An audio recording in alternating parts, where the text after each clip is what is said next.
Wonderful speech you've just made, Mr. Swinney, and I'm kind of tempted to ask you what you think about the eels and the Loch Ness Monster, but because that's the kind of world we're in at the present moment, isn't it?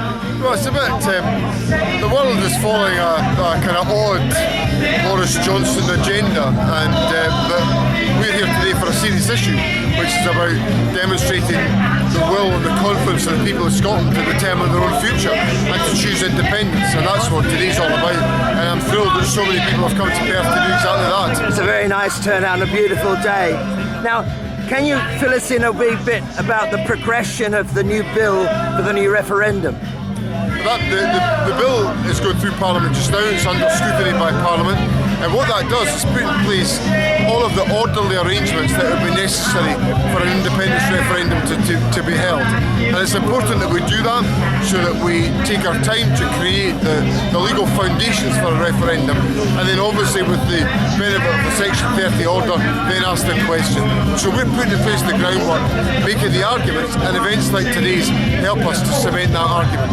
And you as a government have also been putting in a lot of other things, haven't you? The investment bank and the stock exchange and all these different elements that are required for a country.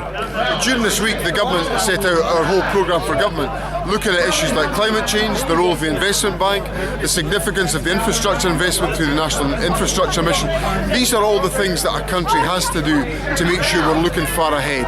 And we want to be able to take all of those decisions in Scotland. We take some of them just now, but we want to take all of them in the best interest of the people of our country.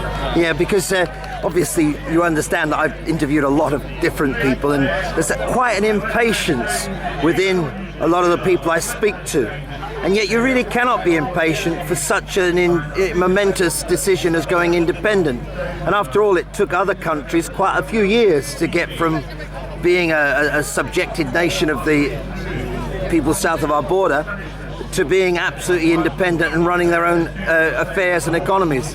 We've got to prepare carefully for independence, and that's about a number of things. It's about the governmental arguments about how we legislate for a referendum. It's also about how we demonstrate to people the competence of a government to act in the interests of the public. But it's also about the movement persuading people to come round to the arguments for independence. And that dialogue is really important, that we do it properly, effectively, fully, in an inclusive way, so that we can all as a country support the journey to independence, and to do that in a fashion that it creates a fair, progressive and prosperous society. And that's what we're interested in achieving. Because obviously we've got to bring everybody with us, because there are going to be people who are in the independent Scotland who don't actually necessarily want it to be independent. Well, we want to bring people together to see the merits of our argument, to be persuaded by it and to support it. And that's what we've got to continue to do in the period ahead.